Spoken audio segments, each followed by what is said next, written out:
Ici, on rentre dans l'entrepôt fiscal. Et la production a déjà repris. Tout comme il y a du café sans caféine, de la bière sans alcool. Ici, c'est du cannabis sans cannabinoïdes, sans effet psychotrope. Donc c'est vraiment un produit de substitution. Et heureusement, le droit européen nous permet aujourd'hui à tout Européen, normalement, de pouvoir traiter ce genre de produit. Aujourd'hui, la seule façon légale de consommer du CBD est de le fumer en Belgique. Donc finalement, on ne se sent pas coupable. Ce cadre légal, on n'y est pour rien. Nous, on préférait que le cadre légal évolue pour permettre aux gens de prendre des huiles. D'ailleurs, dès qu'une personne me dit « j'aimerais bien consommer du CBD, que me proposes-tu » Je dis « surtout ne pas le fumer ».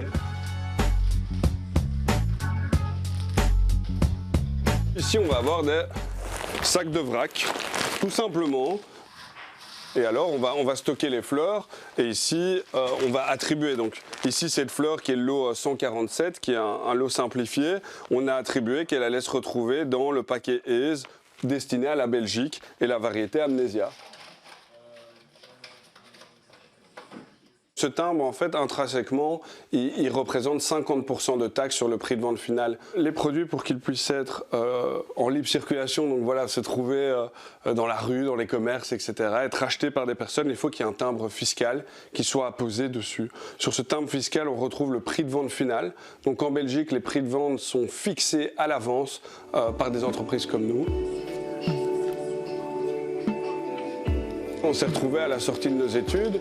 Finalement, on cherchait plus une vague à surfer, mais quelle que soit la vague, on aurait essayé de la surfer d'une façon ou d'une autre. Il se fait que cette vague-là était teintée de vert et voilà, avec cette image cannabis, nous plaisait parce qu'on connaissait déjà le produit.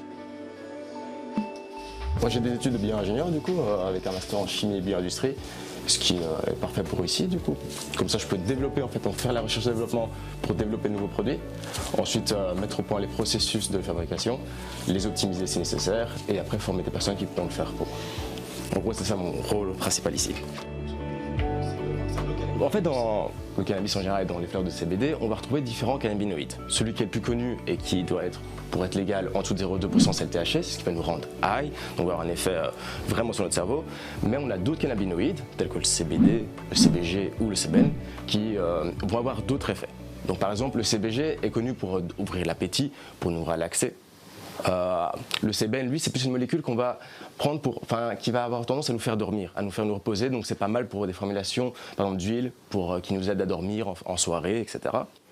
Et le CBG, c'est une molécule qui est très proche du CBD en fait. Donc en fait, c'est une molécule précurseur, donc qui va donner les différents cannabinoïdes et qui a des effets, qui est moins étudié, mais qui a des effets vraiment très comparables au CBD. Ça, c'est le pollen que j'ai laissé un peu chauffer.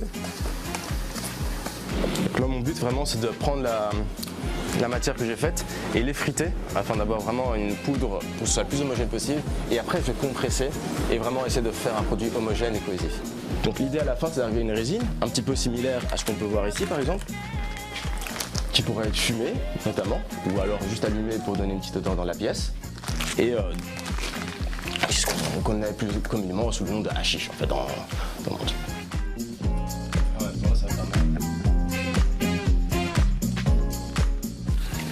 On commence à se rapprocher de la texture qu'on va chercher.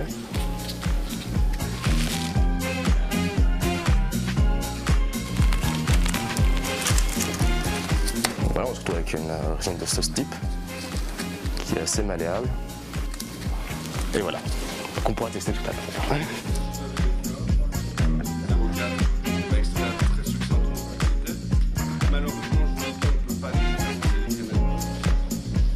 On essaie de se reconvertir. Et c'est un secteur moi, qui me plaît pas mal, pour lequel j'ai beaucoup cherché les infos.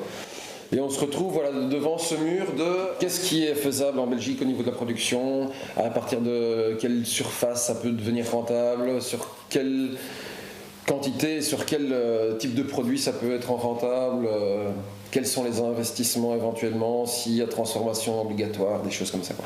Tout le monde est en train d'importer et de transporter ces fleurs de manière illégale avec une méthode dite go fast, c'est-à-dire une voiture très rapide qui avance, qui passe les frontières sans faire de vrai dédouanement. Pourquoi est-ce qu'il n'y a aucun acteur aujourd'hui qui est capable de faire une importation claire depuis la Suisse jusqu'à l'Union européenne et en plus certifier juste que le taux de THC est inférieur à la limite légale présente en Belgique. Et c'était un peu ça notre positionnement du tout début avec Buddy, c'était de fournir aux acteurs du CBD un vrai dédouanement et des certifications qui permettent d'assurer que le produit est au terme du marché européen. Une fois que c'est passé en tabac, du coup, là on avait deux choix. Le premier c'était lutter avec la FECAB, donc cette fameuse association de gens qui faisaient des go-fast pour alimenter le marché. Et puis la deuxième c'était de trouver un acteur qui comprenait ce monde du tabac et de voir s'il y avait moyen de collaborer avec eux. Et les autres ont saisi le Conseil d'État pour aller contre la décision du gouvernement d'assimiler fiscalement parlant la fleur de CBD à un produit de tabac. Et du coup, ils ont perdu. Il a statué qu'il n'était pas compétent. Oui. Un truc du style en disant voilà, on n'est pas compétent pour régler cette question, laissant en fait tout le monde dans la merde. Et pendant ce temps-là, on avait avancé et ils n'ont jamais pu nous rattraper, malheureusement pour eux. Moi, je vais vous donner plein d'infos. On doit apposer l'avertissement sanitaire. Le SPF nous est tombé dessus en disant qu'on ne pouvait pas écrire légal.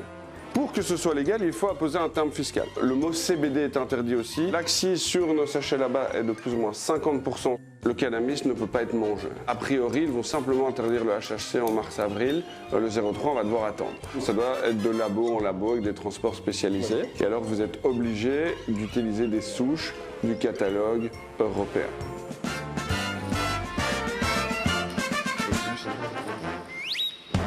Vous pensez que vous allez vraiment vous lancer ?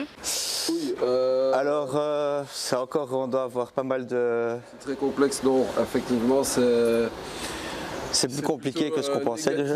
Au niveau de notre projet, parce qu'on avait un objectif de production et comme je disais, une espèce de projet global qui va de la production jusqu'à la vente consommateur. Et on se rend compte que la législation belge et européenne, pour le moment, ne correspond pas du tout à l'idéologie qu'on avait au départ.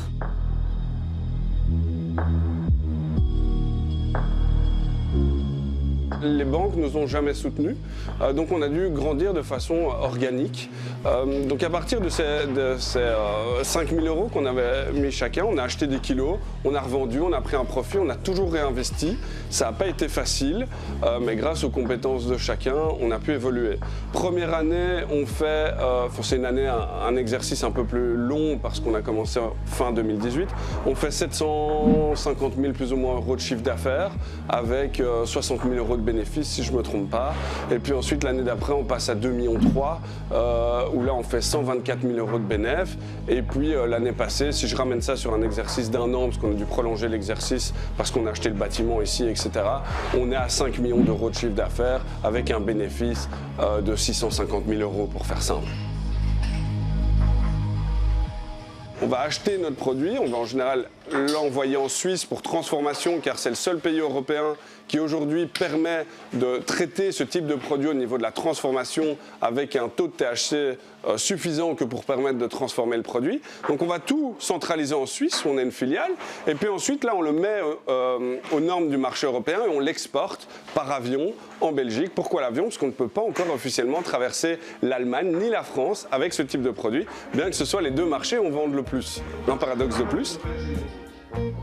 Si on prend un petit pot ici, en soi c'est le même petit pot, c'est la même marque. Bon là c'est deux variétés différentes, mais dans un cas on va avoir l'avertissement sanitaire, on sait que ce pot-là va être destiné au marché belge, parce qu'on a le français, le néerlandais et l'allemand. Par contre ici, pas d'avertissement sanitaire, on va être sur une hypocrisie, à savoir le vendre comme une infusion ou un pot pourri en fonction des différentes législations. Nous, notre boulot, ça va être de s'adapter à la législation de chaque pays et de faire en sorte d'avoir un produit qui est conforme aux différentes normes nationales.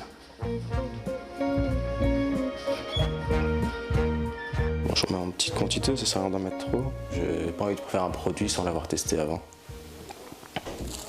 Après, je fais pas ça tous les jours. C'est chouette de voir le résultat final après de nombreuses heures de travail de recherche-développement, donc c'est très chouette. Mais c'est pas non plus ce qui m'excite le plus. Moi, ce qui m'excite le plus, c'est vraiment les possibilités qui s'ouvrent. C'est vraiment juste pour se relaxer. Ça peut être utile notamment aussi dans les cas médicaux spécifiques c'est pas préconisé, mais dans le sens, il y a plusieurs études qui ont montré que ça peut avoir un effet bénéfique sur différents cas. Il y a des études qui sont en train encore d'être faites à l'heure actuelle. Une personne qui fume, qui combustionne, je pense qu'en 2023, sait que ce n'est pas bon de combustionner. Après, on se développe justement sur des nouveaux créneaux, à savoir les huiles, les crèmes. Si demain un gouvernement, pour X raisons, décide que le CBD n'en ont plus trop envie, notre base juridique sur laquelle on s'est construit est très fragile. Et ça, c'est valable pour l'ensemble de l'industrie belge et tous les autres acteurs qui sont sur ce marché.